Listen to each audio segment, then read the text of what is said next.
Praise the Lord. Amen.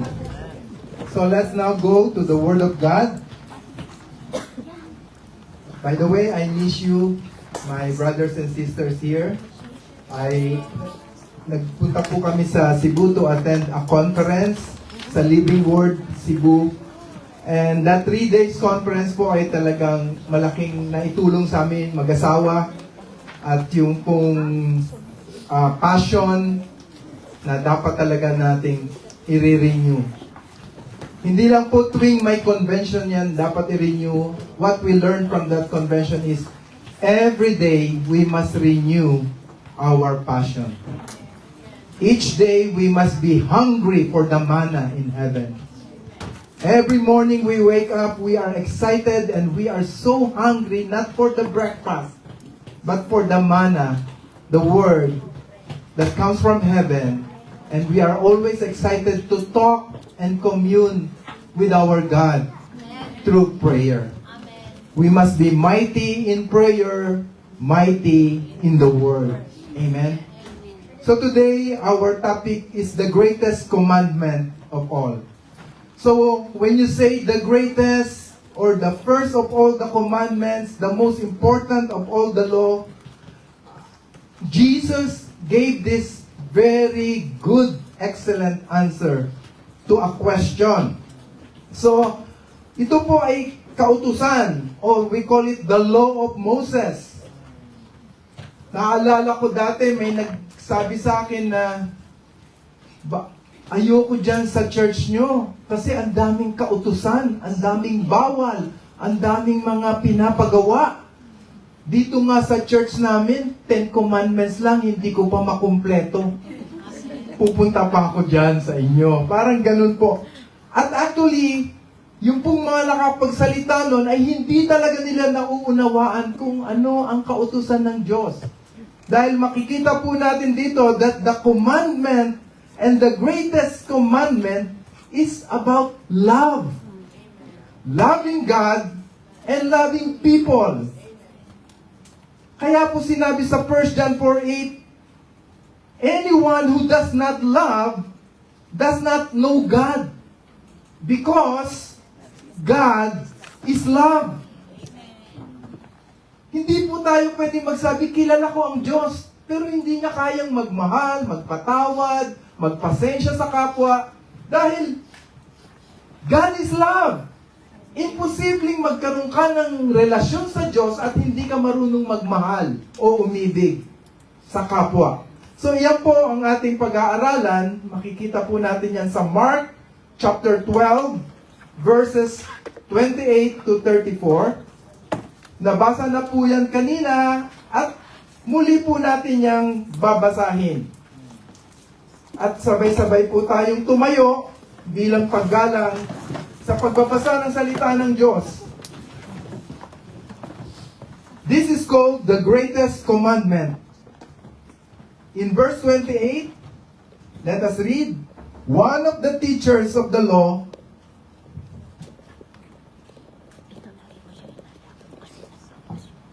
Amen. One of the teachers of the law came and heard them debating. Noticing that Jesus had given them a good answer, he asked him, of all the commandments, which is the most important, or which is the greatest of all the commandments? Verse 29, the most important one, answered Jesus, is this, hear, O Israel, the Lord our God, the Lord is one. Love the Lord your God with all your heart, with all your soul, with all your mind, and with all your strength.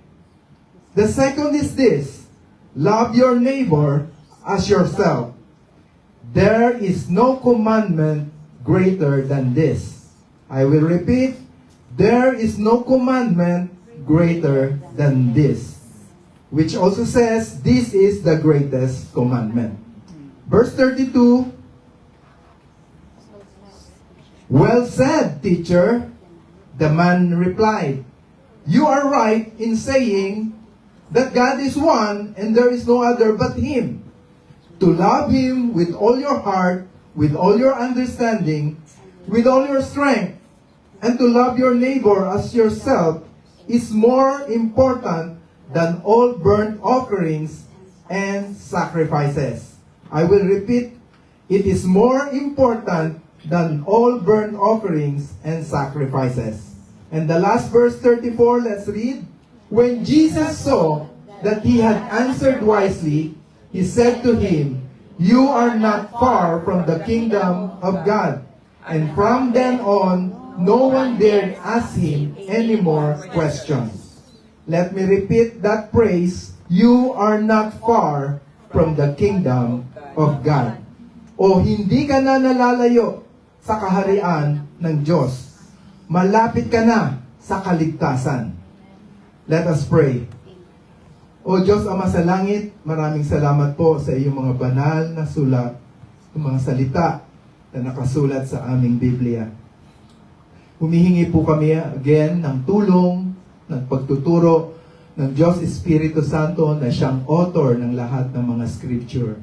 Lord, may you teach us, may you equip us, rebuke us, and correct us, and train us unto righteousness. Lord, direct our life unto righteousness. Direct our lives unto your holiness, O God. And Lord, make us grow in maturity into Christ-likeness. This is our prayer. In Jesus' name, Amen. Let's all be seated and let's go to the outline of our message. So, the outline of our message are based also on the scriptures itself.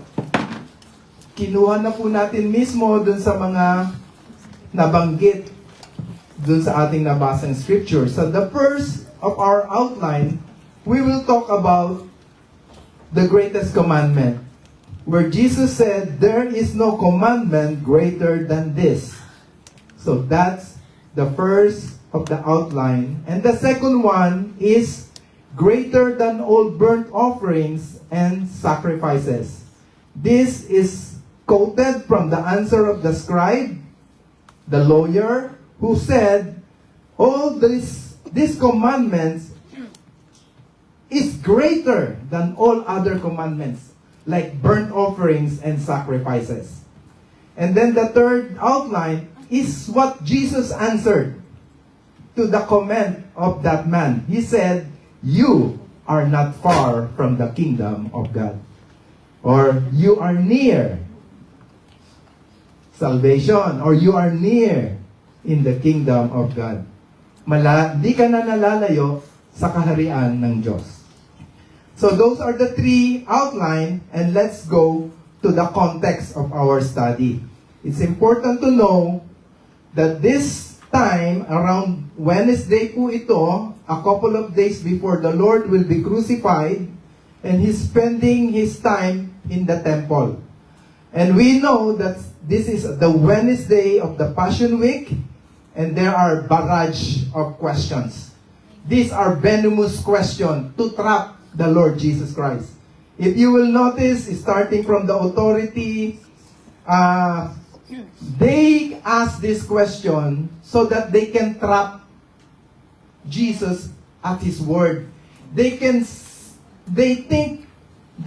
thought that Jesus will make a mistake or a wrong answer to this question. So in that case, they can give some accusation o pwede nilang kasuhan ang Diyos sa mga maling masasagot ni Jesus.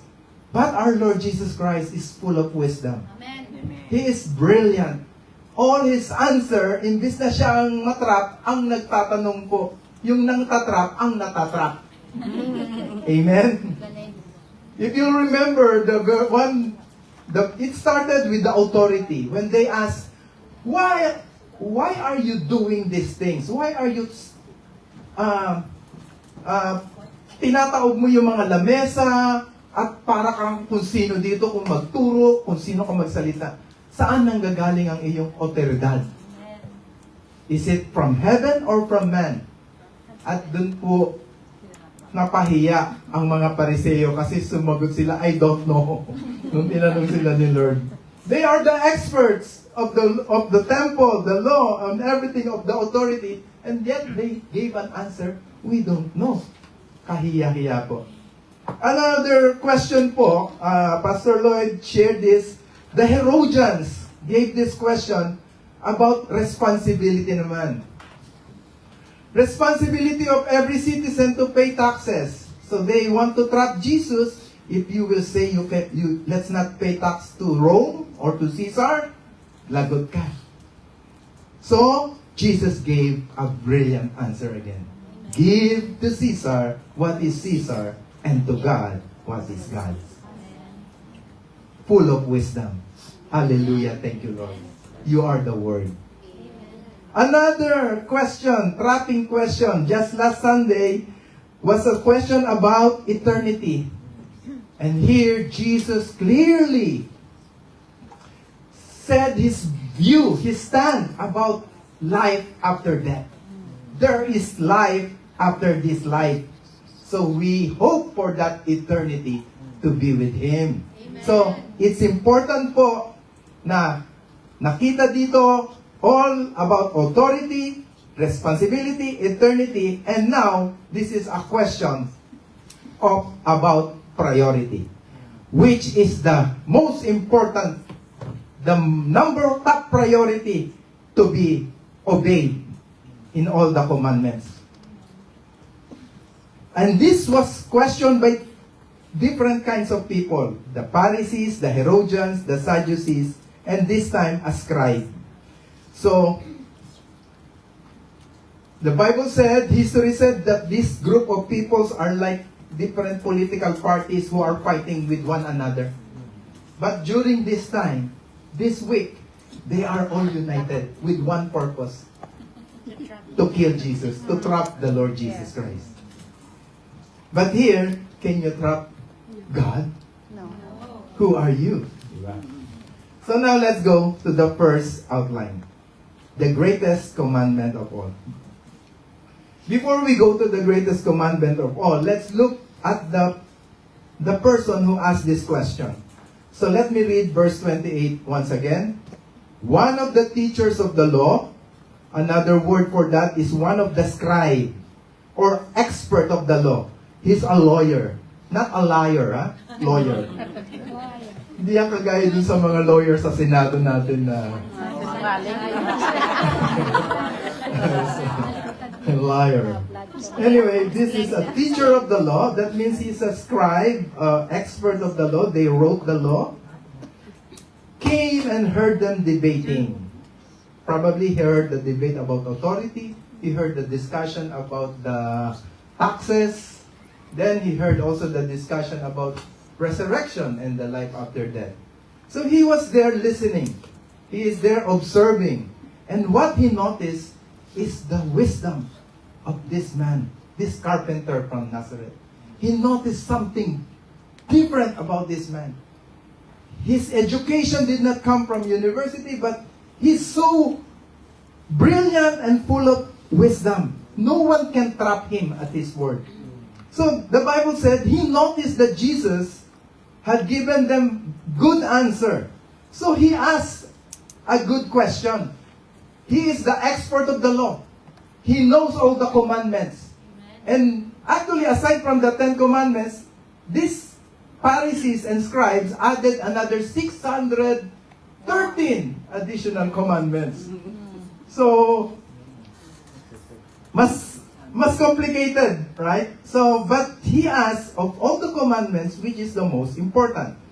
By the way, there is one scribe in the Bible that is a good scribe. Or actually, this scribe is not so bad. His question is something like a seeking heart. His what can I know so much law, and which one is the top? Which one is the most important, Lord? You're so brilliant. You're so good. Can you let us know? So that's what's his question. The person I told you that was a scribe, he wrote, the Holy Spirit used him to write an Old Testament book, the book of Ezra. Ezra is a scribe. During the time, the scribe are those who translate or those who write again the scripture. Wala pa pong photocopy nun. Walang cut and paste. Walang nakaka-cut and paste nung araw. Talaga pong every jot, every title, every letters, it must be accurate. It must be perfectly scribble. The scribe word came from the word scribble when you write. Scribbling, scribe. So, every jot, every title must be perfect. Diba? Sabi, the word of God is perfect. One jot or one title will by no means pass away. At lalo na pag nakita nyo po yung Hebrew letters, tanungin nyo tong ating Hebrew expert dito. Marami pong mga title, jot, comma, apostrophe, exclamation. Lahat po yun may meaning. So, ganun po ang katindi ang trabaho ni Ezra. At nitong scribe na to, ganun sila ka-expert. But so sad that most of the scribe are not following the commandments. They are just writing it in their head, but not in their heart. So, the book of Ezra in 7:6, it reads, "This Ezra went up to Babylonia. He was a scribe, skilled in the law of Moses, that the Lord, the God of Israel, had given." The law was given to Moses, and these scribes need to write it for the tribe of Benjamin, write it again for the tribe of Judah, for the tribe of Reuben. They write accurately. And the king granted him all that he asked, for the hand of the Lord his God was on him. Ezra is a very special scribe. The same time with being a scribe, the hand of God is on him. So God used him during the time of Nehemiah to write a book in the Bible. So let's go to verse 28. One of the teachers of the law, that scribe, yun pa rin pala, verse 28 pa rin tayo. But this time I will underline the word, not that one. Noticing that Jesus had given them a good answer. So, again, nasabi ko na pala na this question did not, for me, sa version ni Mark. Because Matthew also have a version. Let me read Matthew's version. May konti pong difference eh. Sabi sa Matthew, one of them, an expert in the law, the scribe, tested him with this question. Teacher, which is the greatest commandment in the law?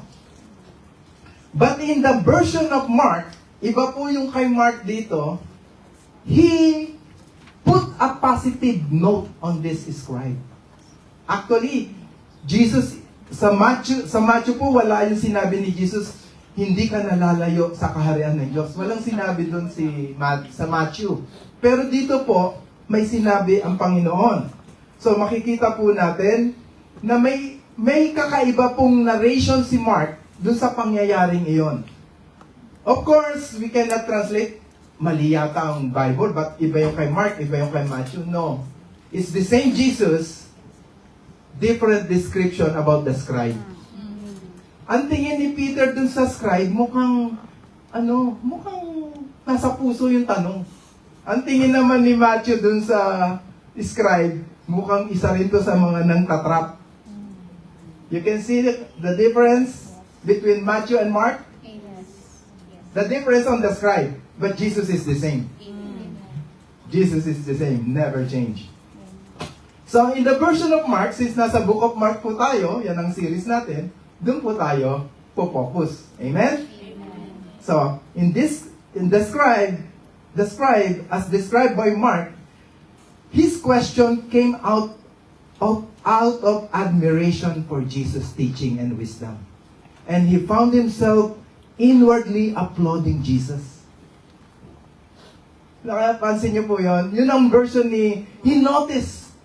Hindi siya yung nagtanong na gusto kong matrap to. Para magkamali. Hindi siya yung parang bumilib siya. Bumilib siya kay Lord. Inwardly, hindi niya mapigil. Lord, ano ba yung top, the greatest commandment of all? You see the difference? But let's go forward. So now, let's focus on the book of Mark. Yung answer niya. The same answer ang sinabi sa Matthew at Mark, but let's read verse 29. After Jesus heard that question, He answered it. Ang answer niya, the most important one, or the greatest commandment, Jesus answered, is this. Hear, O Israel, the Lord our God, the Lord is one. Love the Lord. By the way, this Hear, O Israel, is called the Shema. The Shema. This is the Shema. Shema? Hindi po yung Cantonese na Shema. Ito po ay the Shema. A Hebrew word means hear. Every Hebrew man or Hebrew person, especially during the times of Jesus, they must recite the Shema at least twice a day. Memorize po yan ng lahat ng Jewish people. This is, some of them say, this is our password to heaven. They teach their children, you cannot enter heaven if you do not know the password. May code, may password ka sasabihin. So the password to heaven is this. Hear, O Israel, the Lord is God, the Lord is one. Shema, hear. Shema, ye Israel. Adonai Eloheinu, Adonai Echad. Amen. So God is Lord, God is one. The Lord is God, the Lord is one. And then, actually, this Shema is quoted from Deuteronomy 6:4-5. It is, Jesus knew the scripture. So He recited the Shema. No? Hear, O Israel, the Lord is God, the Lord is one. You shall love the Lord with all your heart, with all your mind, with all your soul, and with all your strength. Heart, spirit, soul, mind, will, emotion ng soul, and then body, strength. Body, soul, and spirit. But this time, sa narration ni Jesus sa Mark, inad pa niya yung mind. Napansin niyo po? If you will go back there, Jesus did not add another one in the Shema. Hear, O Israel, the Lord our God, the Lord is one. Love the Lord with all your heart, with all your soul. Inad niya yung with all your mind, with all your strength. Yung Shema kasi, heart, soul, and strength. Pero yung soul, dinagdagan pa niya ng sub-mind. Why? He knows this man is intellectual. This man is using his mind. So he said, your soul and your mind. With all your mind. Jesus knew the heart of this man. So he is coming from his being an intelligent person, being an expert of the law. So that's his answer. And then, Jesus add a second one. Verse 31 said, that's the Shema. Verse 31, Jesus gave a second statement. He's not making a second commandment. He's just making another additional statement. And he said, love your neighbor as yourself. There is no commandment greater than this. So the greatest commandment is, to summarize, love God, love your neighbor. That is the cross. Why? When you look at the Ten Commandments, the first 1, 2, 3, 4 of the Ten Commandments is about God. Loving God. No other God, one God. Don't make idols. Then, don't use the name of God in vain. And then, honor the Sabbath day. the Lord's Day. The first 4 commandment is vertical. The vertical part of the cross. And starting from 5, 6, 7, 8, 9, 10, it's horizontal. So, the vertical part is your relationship to God. Hindi pwedeng mahal mo lang ang Diyos, pero wala kang pakialam sa kapwa mo. Hindi kompleto ang iyong pagka-Kristiyano. Dahil ang cross ay vertical, loving God and loving people. Kalabitin mo yung katabi mo. Mahal kita kahit ganyan ka. Amen. Dinigising ko lang po ang mga inaantok. So, the commandment, tama na. The 10 commandments actually was summarized by Jesus. He just summarized it. He did not delete it. He did not change it. He just summarized it into one. Actually, 2 in 1. But, basta sabi niya, ito yung isang commandment, pero dalawa yun. Love God, love people. But, ang talagang isa, love. Love lang. Pero hindi mo pwedeng paghiwalayin ang love for God and love for people. Inseparable po siya. Hindi pwede. Yung cross, dapat cross. Hindi pwedeng cross na diretso lang. Hindi yun cross. Hindi rin pwede horizontal lang. Hindi yun cross. So, ito po ang sagot ng Panginoon. Napaka-brilliant again. So actually, he quoted the first part of love God, yung Shema, sa Deuteronomy chapter 6, verse 4 to 5. But actually, he also quoted the second about love your neighbor as yourself sa Leviticus 19:18. So itong mga expert of the law, kala nila nasa 10 commandments lang yun. Yung pala nandun din sa mga Leviticus, nasa mga Deuteronomy. Let me read Leviticus 19, verse 18.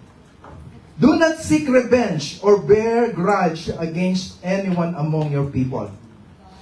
But love your neighbor as yourself. I am the Lord. The Lord is commanding. The Lord is declaring. Love your neighbor as yourself.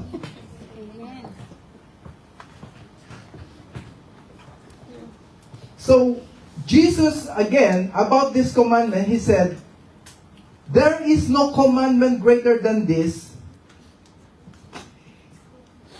In the version of Matthew, chapter 22, verse 40,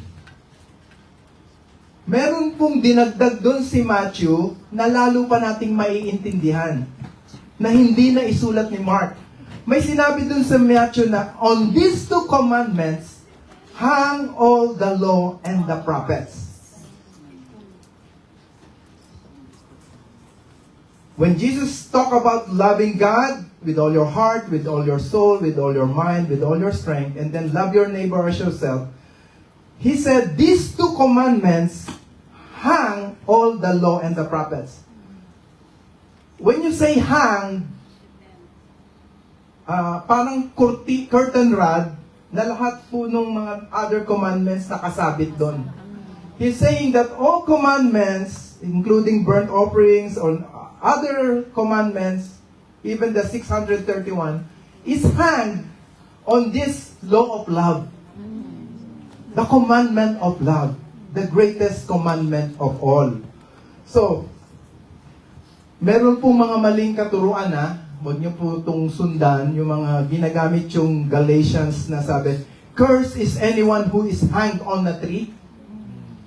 Ang sabi nila, dalawa lang ang binigay ni Jesus na commandments sa New Testament. Yung other dun sa 10 commandments, nakahang na dun sa tree. Ano na yun? Pwede mo nang gawin na bayad na sa tree. So, kalokohan po yun. Delikado yun. Huwag niyo sabihin, ginamit nila yung word hang at niliteral nila, mali yung mga interpretation, masyado kasi silang mga liberal, na dalawa na lang daw ang commandment to love. Yung the rest nung 10, nahang na sa cross, binayaran na ni Jesus, kaya pwede na nilang gawin. Hindi po, bawal pa rin pumatay, bawal pa rin magnakaw, bawal pa rin mag-covet, mag-adultery, bawal pa rin po yun. Actually, pag nabasa nyo po ang Beatitudes or the Sermon of the Mount, yung mga bawal sa Ten Commandments, mas tumindi sa panahon ni Lord. Kala mo na wala. Dati yung adultery sa sexual act eh. Ngayon, tingin lang eh. Titigan mo lang. Nag-commit ka na adultery. Pinagnasaan mo pa lang yung isang bagay, parang ninanakaw mo na. Bawal lang magnakaw. Sabi ni Lord, if someone steal your kumot, give to him your jacket as well. If someone slap you on the right cheek, give him the left as well. Hindi lang love your neighbor, pati si Lord sabi, love your enemy. So wag kayong maniwala na wala na yung commandment na yun. Jesus said, kaya ito po yung tatlong bagay nating matututunan tungkol dito sa commandment na to. First, under 1a, Jesus summed up all the commandments in these two. The verse in Matthew 5:17, Jesus said, while doing the Sermon of the Mount, He said, do not think that I came to destroy the law and the prophets. I did not come to destroy, but to fulfill. Jesus is the fulfillment of the law. He did not change. He did not abolish. He did not amend or to update it. No. Wala pong update dyan. Pinulfill ni Lord.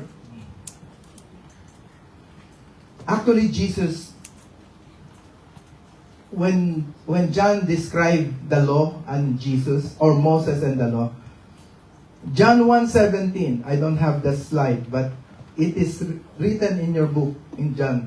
He said, the law, the commandments, was given through Moses. God gave the law through Moses.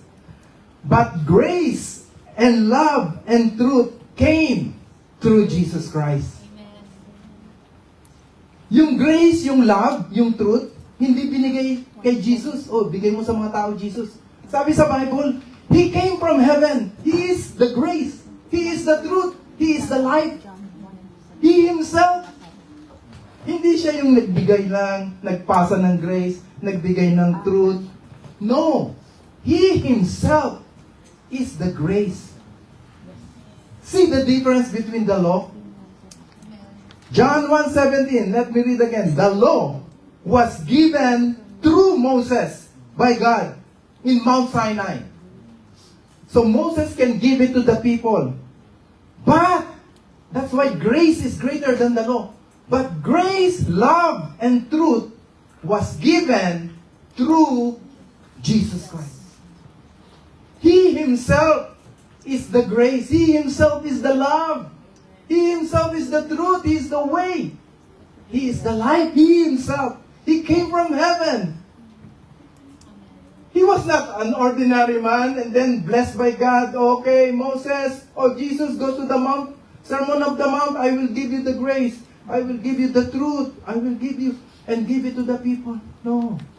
He came from heaven to earth. He Himself is the grace. He Himself is the embodiment of the love. The greatest love of all. The John 3:16 love. He is that. He Himself. He is our Lord. So, that's the first point about the greatest commandment. The second is 1.b. The love for God and the love for people are inseparable. Again, I repeat, the cross is not complete if you only have the vertical, your relationship to God. Man, you to God. it must have the horizontal. Your relationship to your neighbor. To your friends, relatives, neighbor, even your enemy. To your Jerusalem, Judea, Samaria, and to all the earth, ends of the earth. Your neighbor. Who is your neighbor? Everyone in the globe. Ang dami mong kapitbahay. But you cannot go around. Doon ka lang sa circle of influence mo. Huwag ka na mangarap na masakop mo ang buong mundo. Dito ka lang sa tungtong mag-minister. Baka pagkatiwalaan ka, makalayo bandang Chingy, airport, Yato, at Hong Kong side, Olympic Station. Pero kasi kung friend sa Facebook, ang pangalan niya may Olympic Station. Praise the Lord. Anyway, going back. Point B is the love for God and the love for people are inseparable. We can read this in 1 John 4 verse 20. When John told us that if someone says, I love God, do you love God? Amen. Amen.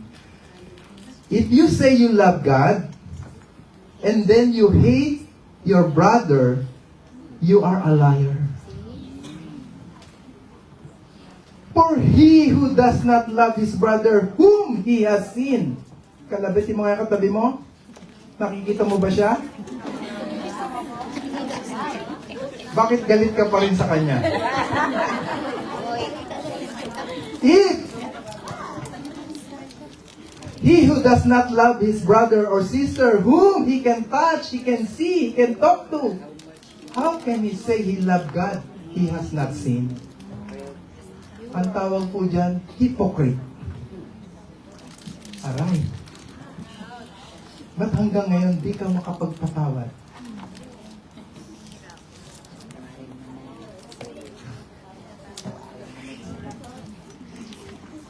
So that's important to know that the love for God and the love for people cannot be separated. You cannot say you love God and hate your brother. You're a liar. Not a lawyer. A liar. Lagi kasi ko nakakanood sa Senado eh. Lawyer mindset na ako. Anyway.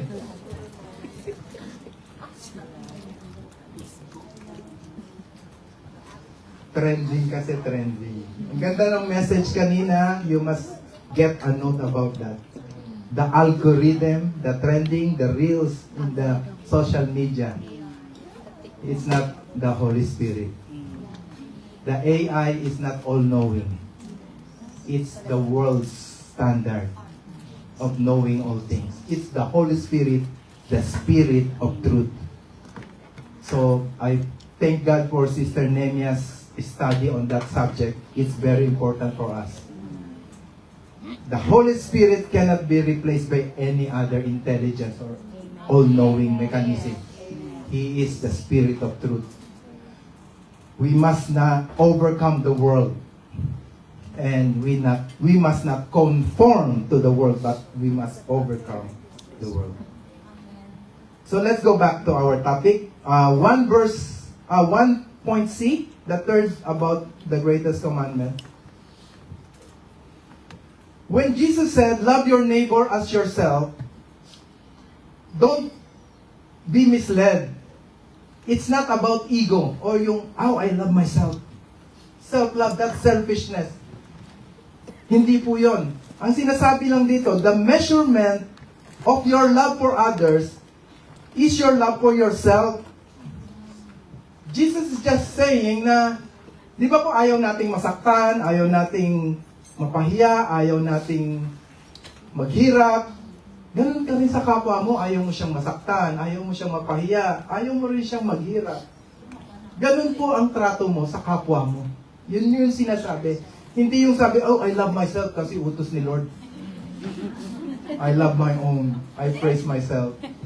Hindi po yun. The measurement of love. So Matthew, Jesus again, wrote by Matthew chapter 7 verse 2, sa Sermon of the Mount dito. Sabi dito, therefore, whatever you want men to do to you, do also to them. For this is the law and the prophets.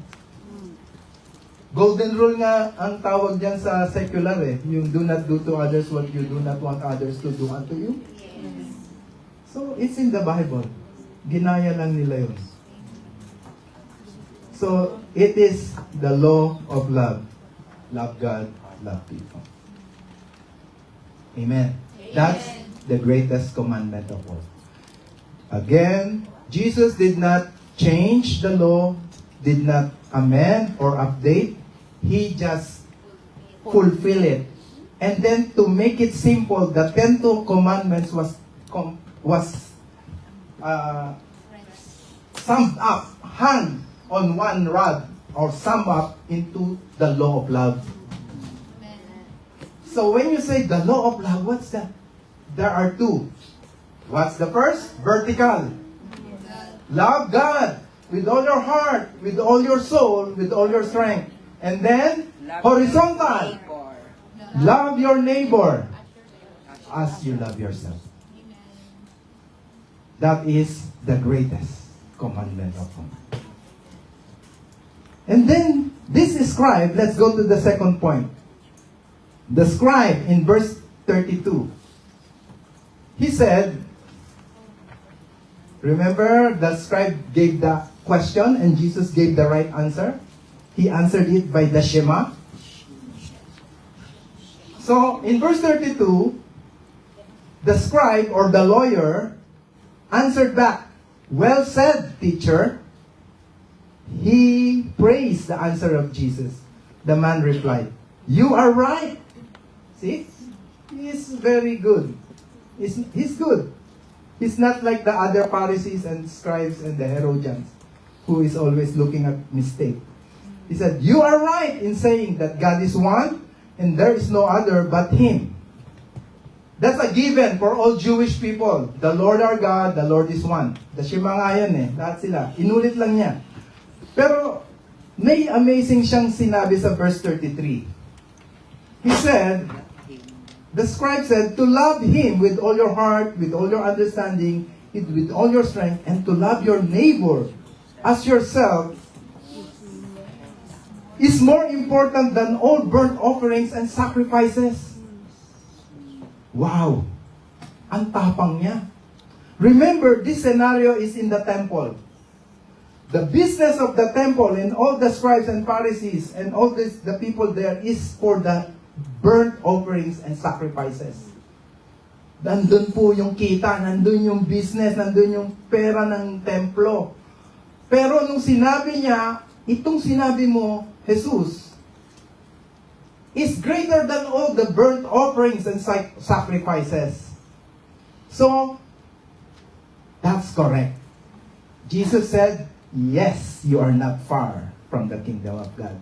But let's go first to 3 points again about this comment that it's more important than all burnt offerings and sacrifices. First, burnt offerings and sacrifices is a never-ending cycle of sin. Second point, religion and rituals or burnt offerings and sacrifices are good outward but empty inward. Panlabas lang po yan.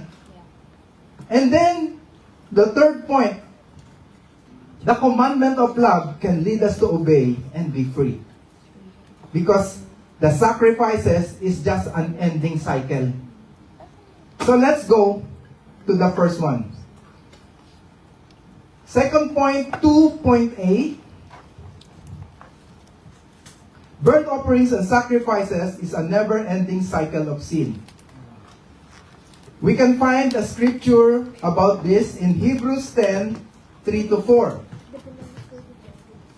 It says, instead, those sacrifices are an annual reminder of sins, because it is impossible for the blood of bulls and goats to take away sins. Again, let me repeat that. It's impossible that the blood of the burnt offerings of the bulls and the goats and the lambs and the birds, all the animal sacrifices, it's impossible to take away sin. It's true. Because day by day, they sacrifice and they sin again. Week by week, month by month, and also the Day of Atonement, annual sacrifice. It's just a cycle of sin. They will do the sin, and then they will ask for forgiveness by the sacrifice, and then after a while, they will repeat the sin again. Parang nung hindi pa ako born again. Nung matigas pang ulo ko, ilang beses ko nang gustong huminto sa aking mga kasalanan. Pag-inom, paninigarilyo, pornography, lust, lahat. Minsan matitiis ko for 1 month kasi kakukumpisal ko pa lang. Pero after ayan na naman, mas grabe pa. Sabi ko, Lord, kaya pala totoo to. Yung mga sabi dito, this blood only covered the sin and did not take them away. Only the blood of Jesus can take away the sins of all of us. Amen? Yung pong mga blood nun, foreshadow po kasi yon. Sa Old Testament, it is a foreshadow of the sacrifice of the Lamb. The Son of God as the Lamb, the perfect sacrifice. So sabi doon, God will cover their sin on the Day of Atonement. Will be pleased with their sacrifice. But it was not taken away. Iba po yung na-cover lang, iba rin po yung nawala. Na-delete dapat. Di ba po, minsan pag nagmamadali ka na, yung mga dumi dun sa floor, kino-cover mo sa ilalim ng carpet. Alam ko yung ginagawa nyo. Kino-cover nyo lang yung dumi. Pero pag bukas na mahuli ka, hindi nawala ang dumi. Ganun po yung parang illustration, pero huwag nyong gawin yun. Anyway, that is what the bulls, the sacrifices can do. That's why the answer is correct. Love, the commandment of love, is greater than all these burnt offerings and sacrifices. Again, another word about these offerings and sacrifices or gifts or religion. In verse 2b, religion without love are outward but empty inward. That means outward ritual siya, panlabas. But usually, wala pong laman, walang substance o walang katotohanan sa loob. It's not in the heart. It's pakitang tao. Pasiklab. That's why even the gifts was rebuked. In 1 Corinthians 13:1, about love, this is a love chapter. He said, though I speak with the tongues of men, of angels, but have not love, I have become a sounding brass or a clanging cymbal. Imagine, kahit daw ang galing mo magsalita, nagpe-pray in tongues ka, ganda mo kumanta, mag-worship, pero hindi ka naman nagmamahal sa kapwa. Sabi, wala ka. Para ka lang isang batingaw na umaalingaw-ngaw. Sounding gong and clanging cymbal. Verse 2 said, and though I have the gift of prophecy, and understand all mysteries, and all knowledge, and though I have all faith, those are good. Prophecy, mysteries, knowledge, faith, right? It's good, right? We want to have that. And that faith can even move mountains. But had not love, I am nothing. love is the greatest of all. Faith, hope, and love. Love is the greatest. These three are good. Faith, hope, and love. But the greatest is love. And then the third point about love, the commandment of love is this. The commandment of love can lead us to obey and be free. What does it mean? In 1 John 5:3 it says, "For this is what love, the love of God." John described what is the love of God.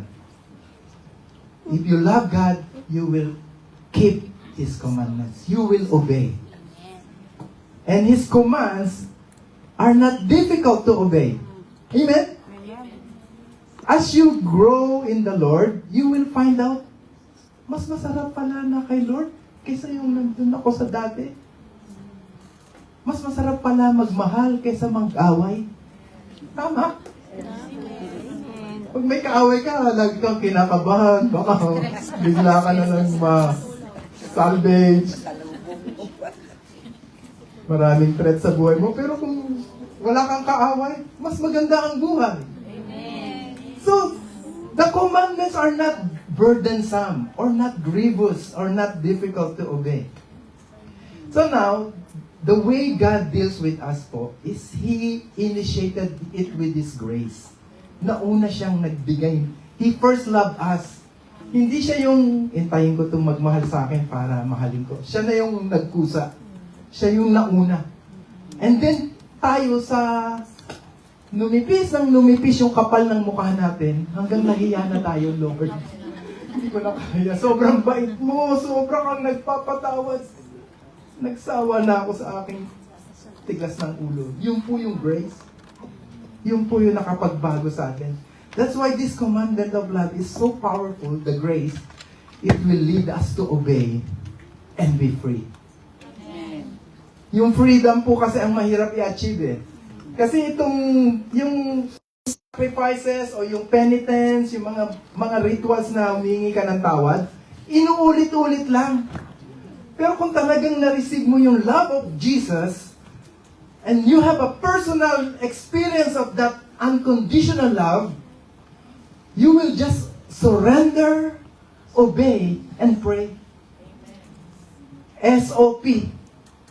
Surrender, obey, pray.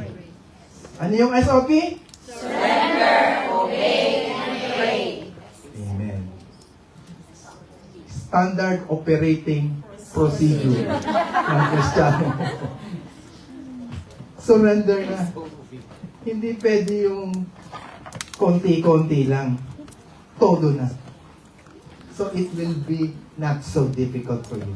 Mas mahirap kasi yung sala sa lamig, sala sa init, yung isang paa mo nandito, isa pa, lalo ka lang ma-out of balance.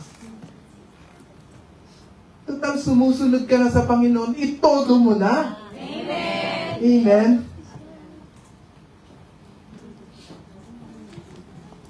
So let's go to the third and last part. Not far from the kingdom of God.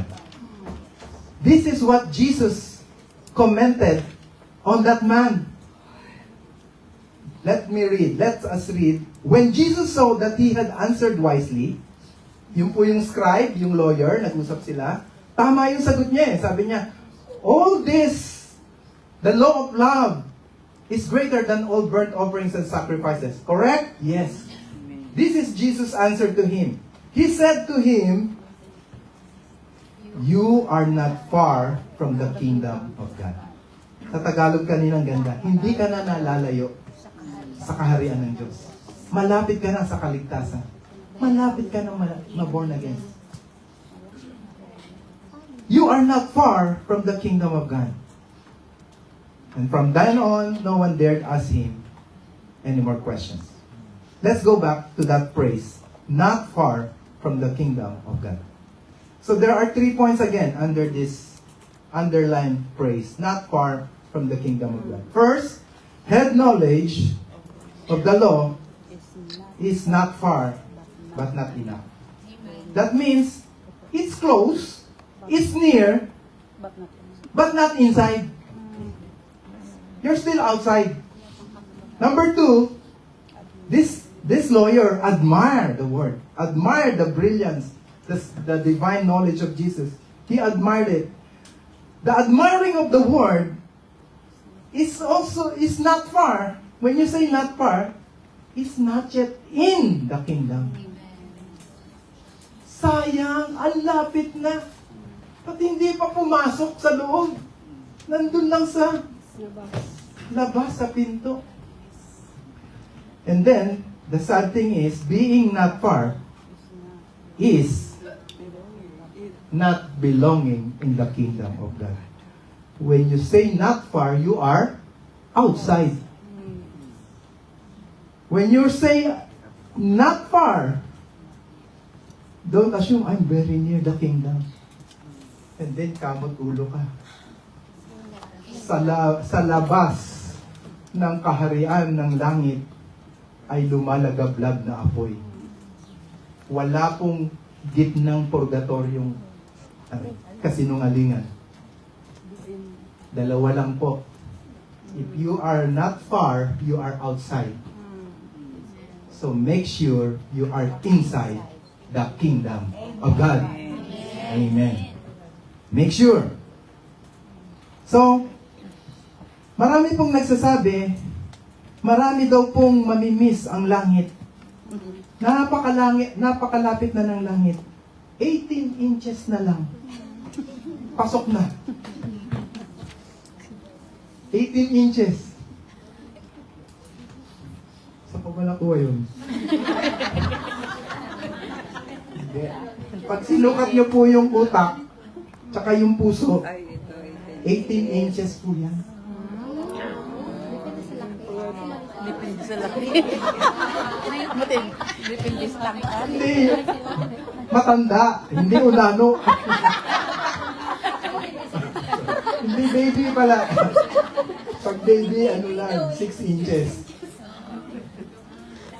Mahirap explain. Ito na lang. Kinopya ko kay John MacArthur.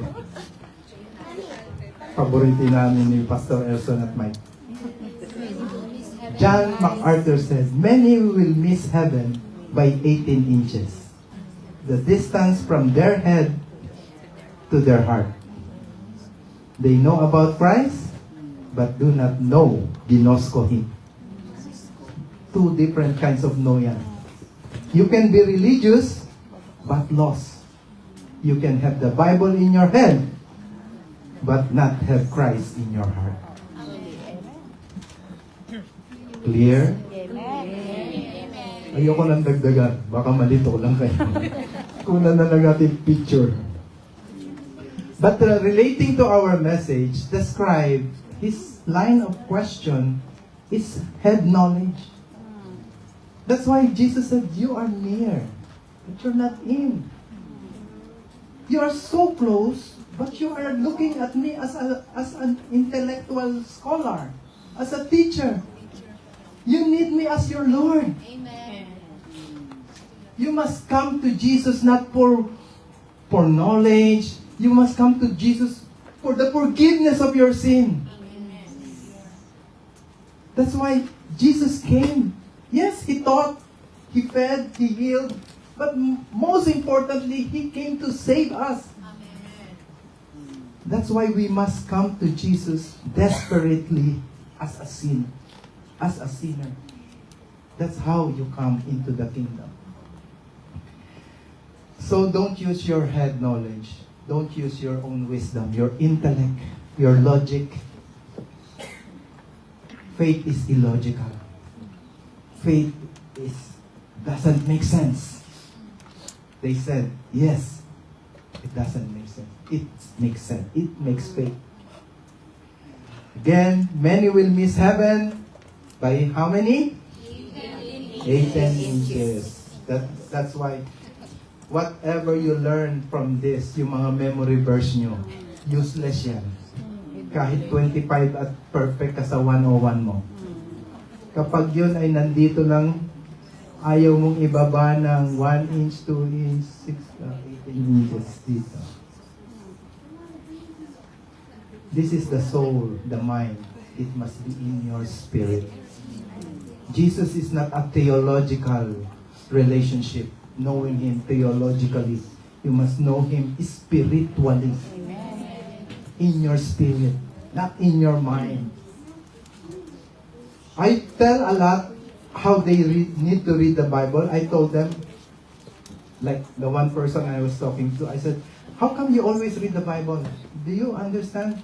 I said, yeah, I understand, but then sabi niya, I don't understand it. Sabi ko, because this book is different from all other kind of book. This book is written by the Holy Spirit, written by God. This is a spiritual book. If you will read this book, and then use your mind, it's incompatible.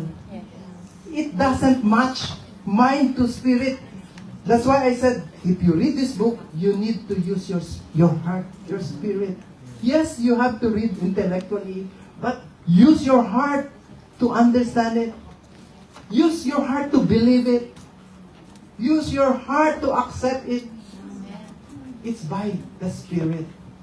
Not by might, not by intellect. It's by the Holy Spirit, says the Lord. So use your heart.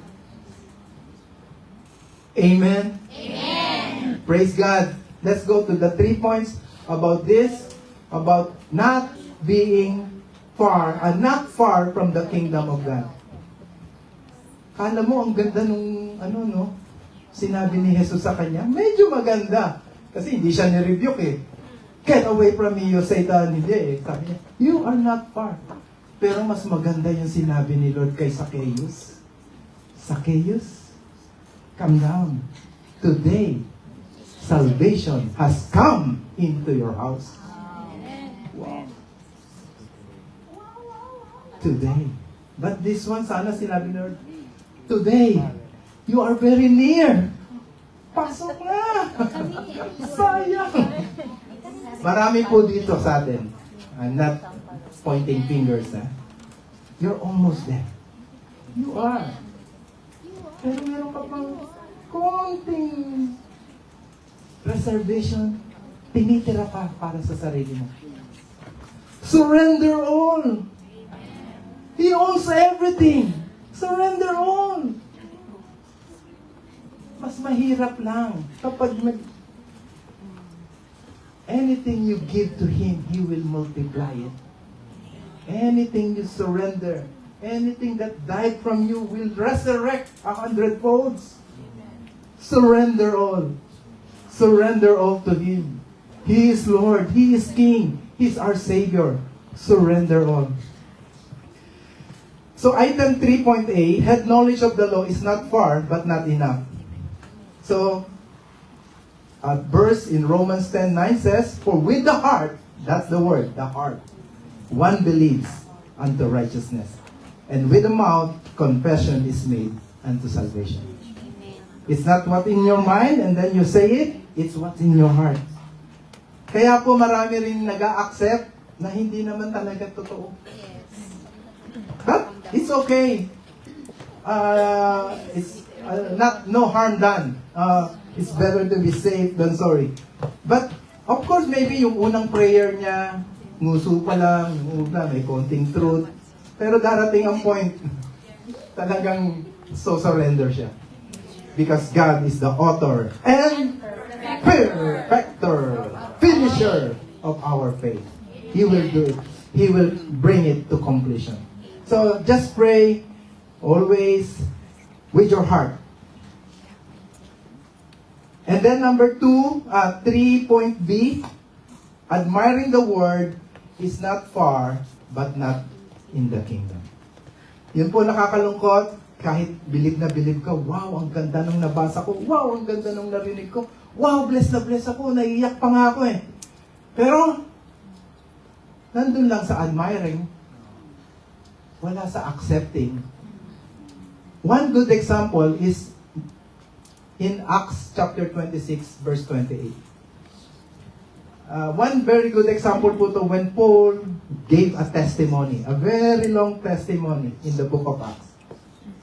Actually, Apostle Paul gave 3 testimonies. Acts chapter 9, Acts chapter 16, and Acts chapter 23. This is the third long testimony. Apostle Paul, every time he's in the, not pulpit trial.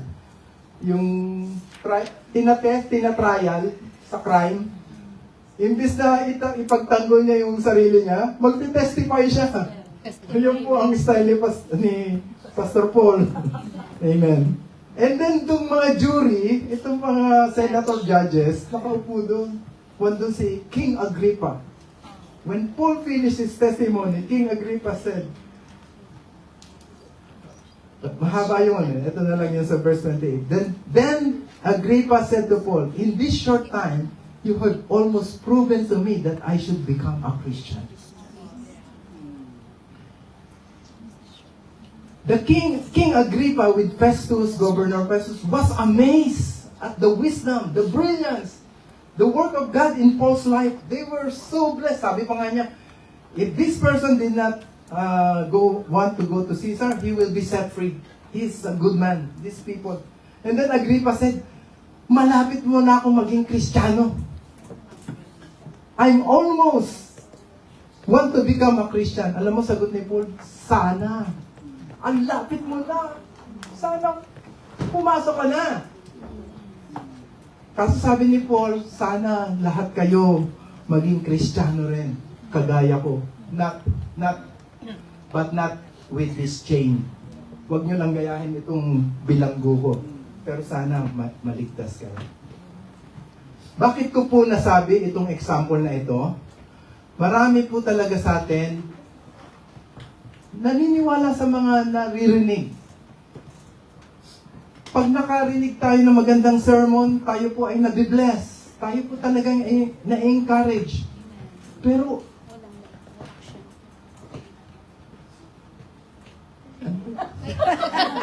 kulang pinipigilan mo pa. Hindi mo ma-surrender lahat. You are too close, but still outside. You're almost in. But kaya nga, hindi ka na nalalayo. Ba't di ka pa pumasok?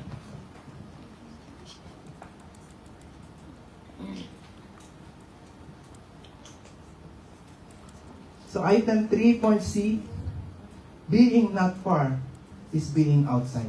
That's the truth.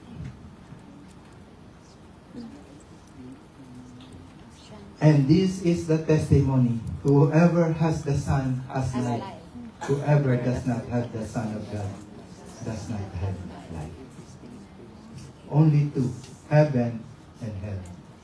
Having Jesus or having almost Jesus. Not too far. Ang lapit-lapit na ni Jesus. Hindi mo pa pinapasok sa puso mo. Meron ka pang reservation. Hanggang dyan ka lang.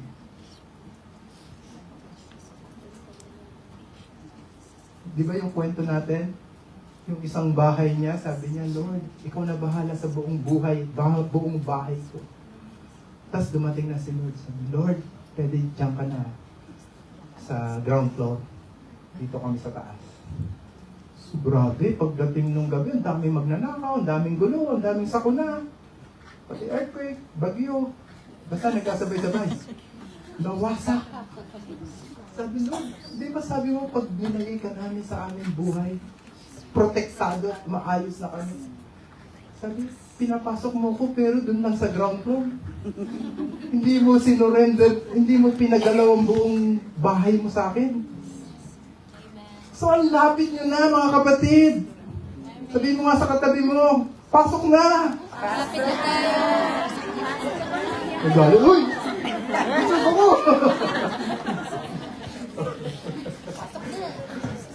Hindi, walang piko na. Amen. Pasok na. Because the testimony is this, whoever has the Son has heaven. Whoever does not have the Son, or very near but does not have, is in hell. Will go to hell. That's the truth. Heaven or hell. Life or death.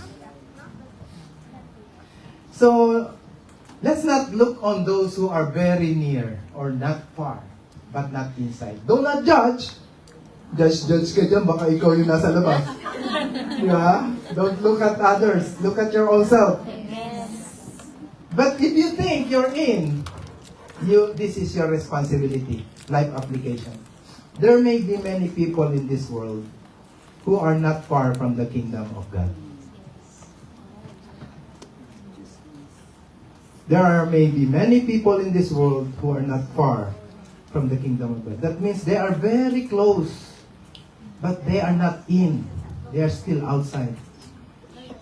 This is our responsibility. We believers must preach the gospel to them and help such people place their faith in Jesus. These individuals cannot be part of the kingdom of God unless they have Jesus. Jesus is the only way, the truth, and the life. Alam niyo po ba na maraming taong humahanga sa Panginoon? Humahanga talaga sila. Pero dahil po sa may pride o meron din silang reservation, yung pong paghanga dapat magkaroon ng paghingi. Hindi enough na humanga ka lang sa mga binayad ni Jesus sa cross. Sa binayad ng dugo sa cross ng Kalbaryo, kahanga-hanga ang binayad ni Jesus. Amen? Huwag mo lang hangaan yun. Dapat yun, hingiin mo. Ang paghanga ay dapat malipat sa paghingi. Humble yourself and said, Lord, I need your cross. I need your blood. Yung binayad mo sa cross, Lord, kailangan ko. I receive it. I believe it. I accept it. You are in. You must acknowledge you are a sinner and then ask. Huwag lang humanga. Itong scribe, humahanga, pero hindi humingi. Ang lapit na.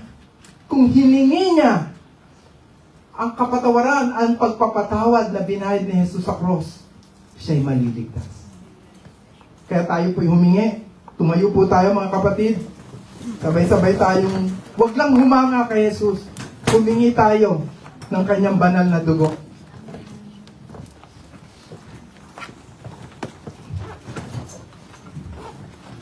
Let's sing the song, Be With You.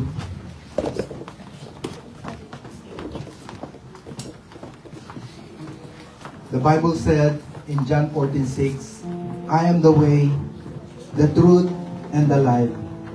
No one can go to heaven. No one can be inside the kingdom of God except through Him. Many times we have seen the Lord, hinangaan natin ang kabutihan niya, nakareceive tayo ng kanyang mga blessings. But why cannot we surrender everything to Him? Hindi siya nangaagaw, hindi siya nangunguha. He just wants to bless us. So now is the time for us to surrender, to obey, and to pray. S-O-B. Surrender, obey, and pray.